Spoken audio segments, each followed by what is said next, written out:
Hi friends, welcome to my YouTube channel study with Maroof sir. दोस्तों, हम लोग जो टेस्ट सीरीज को स्टार्ट किए हैं उसको बढ़ाते हुए आज नेक्स्ट सेट का डिस्कशन करने वाले हैं। यानी सेट 18 तक का डिस्कशन हो गया है, सेट 19 का डिस्कशन करने वाले हैं। अगर ये वीडियो आपका पहला है तो प्लीज़, अगर और सब वीडियो को देखना है तो आप चैनल को जाकर विजिट कर सकते हैं, वहाँ पर प्लेलिस्ट बना है, उससे आप देख सकते हैं। तो चलिए देखते हैं आज का पहला क्वेश्चन है कि भगत सिंह और बटुकेश्वर दत्त ने केंद्रीय विधानसभा में बम कब फेंका था। केंद्रीय विधानसभा में बम उन लोग 8 अप्रैल 1929 ईस्वी को फेंका था और इसको मार्च 1931 ईस्वी में भगत सिंह सबको क्या हो गया था, फांसी हो गया था, राजगुरु सुखदेव को। आगे है, किस सल्तनत शासक के समय मंगोलों ने भारत पर प्रथम आक्रमण किया था। भारत पर प्रथम मंगोल आक्रमण जो है इल्तुतमिश के समय हुआ था, जो कि दिल्ली सल्तनत का वास्तविक संस्थापक है। इन्होंने ही जो है दिल्ली को सर्वप्रथम भारत की यानी राजधानी बनाई थी। आगे है, श्रीरंगपट्टनम की संधि निम्न में से किसके मध्य हुई थी। श्रीरंगपट्टनम की संधि टीपू सुल्तान और लॉर्ड कार्नवालिस के बीच हुआ था। प्रसिद्ध पुस्तक लीलावती किस विषय से संबंधित है। तो ये जो है किससे संबंधित है, लीलावती जो आपका गणित से संबंधित है, याद रखिएगा।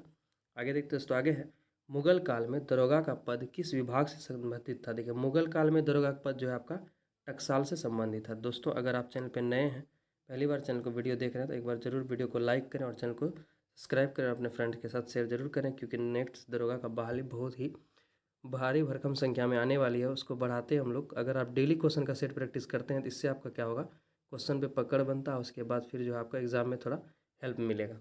चलिए, इससे क्वेश्चन हम लोग डेली सेट प्रैक्टिस यानी 50 क्वेश्चन का कराते हैं, तो इसलिए इसको देखने के लिए आप चैनल को जरूर सब्सक्राइब कर। आगे है, जिन्ना विभाजन चाहता है या नहीं, अब हम स्वयं विभाजन चाहते हैं, ये कथन किसका था।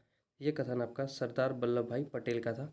जिसका ऑप्शन सी है। आगे है, लॉर्ड कर्जन के समय भारत विश्वविद्यालय अधिनियम आया था, लेकिन कब पारित हुआ था। तो 1904 ईस्वी में पारित हुआ था। 7 का आंसर आपका ऑप्शन सी करेक्ट होगा। नेक्स्ट क्वेश्चन है, वर्ष 1934 में कांग्रेस समाजवादी दल का प्रथम अधिवेशन निम्नलिखित से किस शहर में हुआ था। कांग्रेस सोशलिस्ट पार्टी का जो गठन हुआ था 1934 ईस्वी में, तो उसका प्रथम अधिवेशन कहाँ हुआ था। प्रथम अधिवेशन आपका पटना में हुआ था। इसका संस्थापक यानी महासचिव आपका कौन थे। इसका महासचिव आपका जयप्रकाश नारायण थे और प्रथम अध्यक्ष आचार्य नरेंद्र देव थे, याद रखिएगा। आगे देखते दोस्तों, आगे है, लॉर्ड डलहौजी ने व्यापकत सिद्धांत के अंतर्गत कितने भारतीय रियासतों को यानी भारतीय रियासतों को कितने भागों में बांटा था। तो 9 का आंसर आपका ऑप्शन सी 3 भागों में बांटा था भारतीय रियासतों को। आगे देखते दोस्तों, आगे है, अस्थाई बंदोबस्त पद्धति को किस गवर्नर जनरल के शासनकाल में लागू किया गया था। तो अस्थाई बंदोबस्त आपका जो है कब लागू हुआ था, लॉर्ड कार्नवालिस के समय। ऑप्शन सी आपका करेक्ट हो जाएगा। नेक्स्ट क्वेश्चन है, सोम प्रकाश नामक समाचार पत्र किसने शुरू किया था। सोम प्रकाश आपका ईश्वरचंद विद्यासागर के द्वारा शुरू किया गया था। आगे देखते दोस्तों, आगे है, प्रसिद्ध पुस्तक जीवन की उत्पत्ति किसके द्वारा लिखी गई है। तो जीवन की उत्पत्ति चार्ल्स डार्विन के द्वारा लिखी गई है। ऑप्शन 20 का करेक्ट होगा। नेक्स्ट क्वेश्चन कर बढ़ते हैं फिर। नेक्स्ट क्वेश्चन आपका, 1 नवंबर 1958 को महारानी विक्टोरिया का घोषणा पत्र इलाहाबाद में किसने पढ़कर सुनाया था।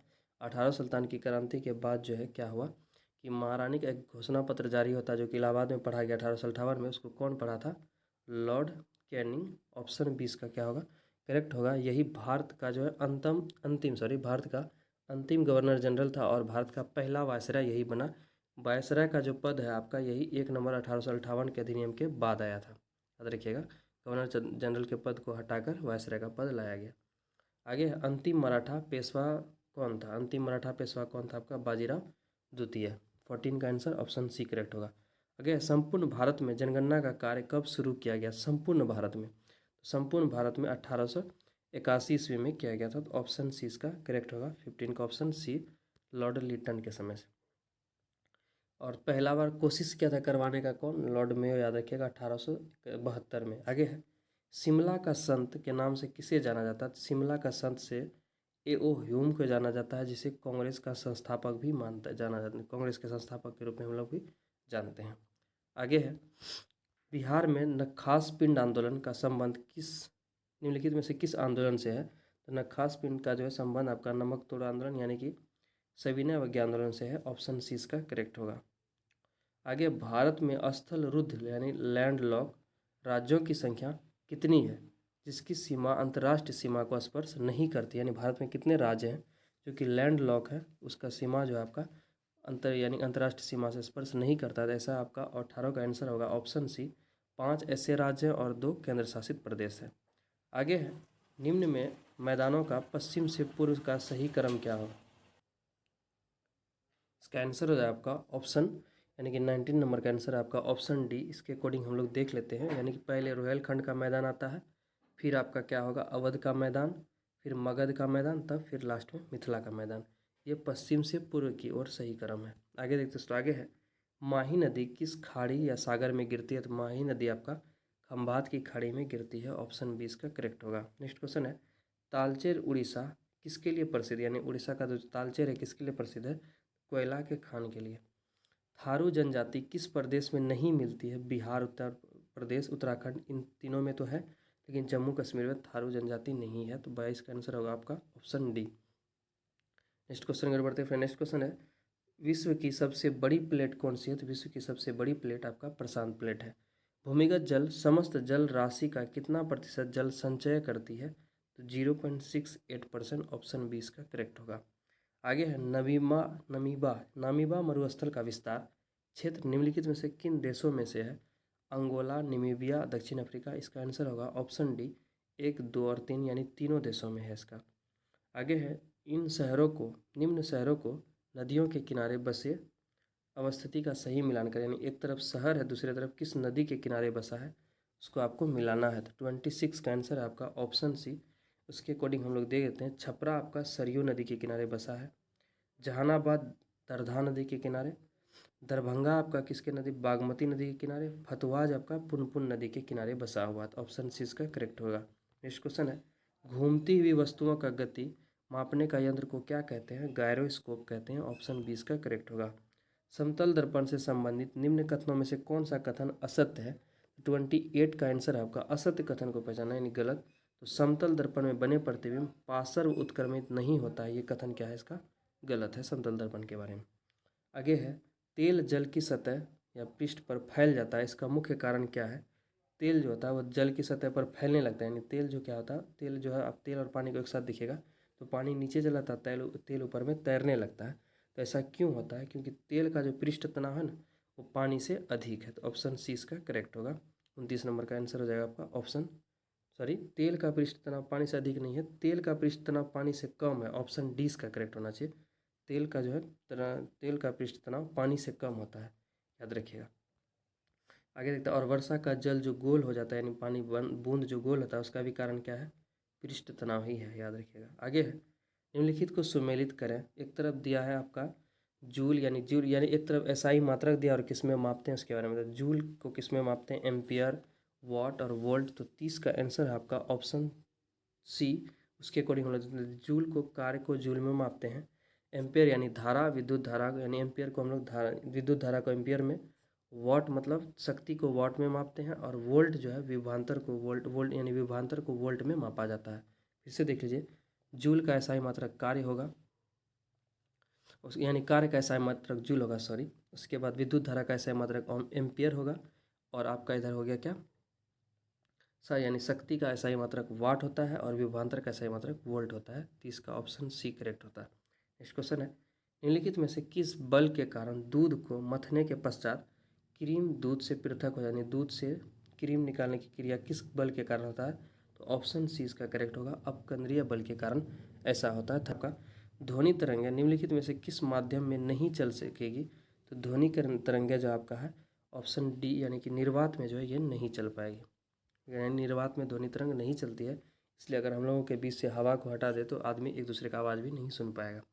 आगे है, बिजली चमकने से जंगलों में आग लग जाती है क्योंकि इसमें अत्यधिक मात्रा में होती है, क्या होती है?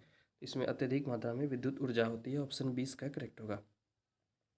निम्नलिखित में से किसने लेजर का आविष्कार किया था? तो लेजर का आविष्कार किसने किया था? तो लेजर का आविष्कार आपका थियोडोर मेनन ने किया था। 34 का ऑप्शन ए करेक्ट है। नेक्स्ट क्वेश्चन में बढ़ते हैं, फिनिश करें। अल्फा किरणों के लिए निम्नलिखित कथनों में से कौन सा कथन सत्य नहीं है, यानी कौन सा ऐसा कथन है जो कि गलत है? 35 का आंसर है आपका ऑप्शन सी, यह फोटोग्राफिक प्लेट पर कोई प्रभाव नहीं डालता है। ये कथन अल्फा किरण के बारे में क्या है? गलत है, यह फोटोग्राफिक प्लेट पर प्रभाव डालता है।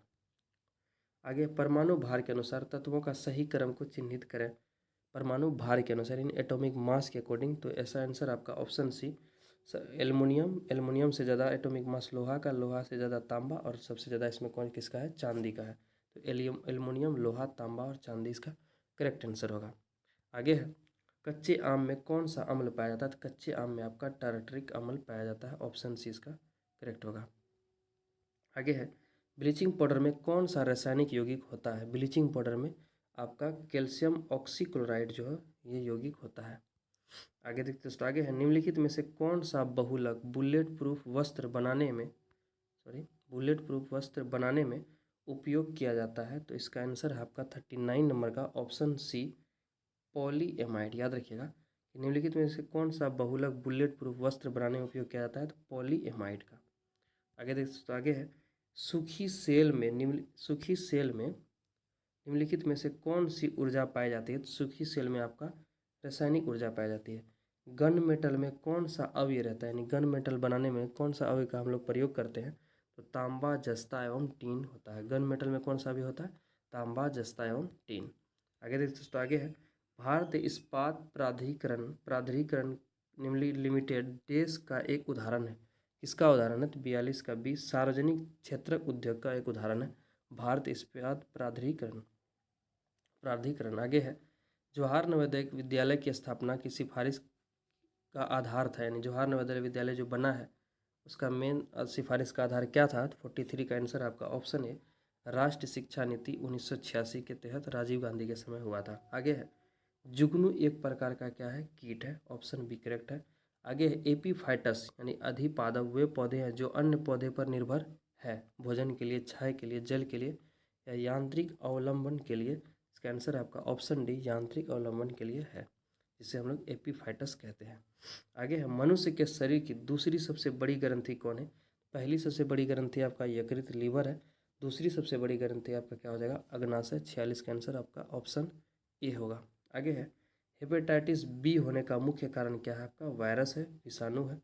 747 का ऑप्शन बी करेक्ट होगा। साधारणतः ओरोबैंकी खरपतवार पाया जाता है किसमें, चूने के खेत में, धान के खेत में, गेहूं के खेत में या तंबाकू के खेत में, तो आंसर ऑप्शन सी होगा, तंबाकू के खेत में। आगे, पौधे में एंजाइम सक्रियता निम्न में से किस तत्व के कारण होता है, तो मैग्नीज के कारण ऐसा होता है, 49 का ऑप्शन सी करेक्ट होगा। आगे है, ग्लाइकोलाइसिस की क्रिया निम्न में से कहाँ संपन्न होती है, तो ग्लाइकोलाइसिस की क्रिया आपकी कोशिका द्रव में संपन्न होती है, 50 का ऑप्शन ए करेक्ट होगा। दोस्तों हम लोग 50 इंपॉर्टेंट क्वेश्चन का डिस्कशन कर लिए, कैसा लगा आपको ये वीडियो आप कमेंट सेक्शन में आप जरूर बताएं। हम लोग मिलते हैं आपको नेक्स्ट वीडियो में, तब तक के लिए धन्यवाद। नए क्वेश्चन के साथ हम लोग फिर मिलेंगे। एक बार फिर से अगर आप चैनल पर नए हैं तो एक बार जरूर चैनल को सब्सक्राइब कर लें। चलिए मिलते हैं तब तक के लिए धन्यवाद।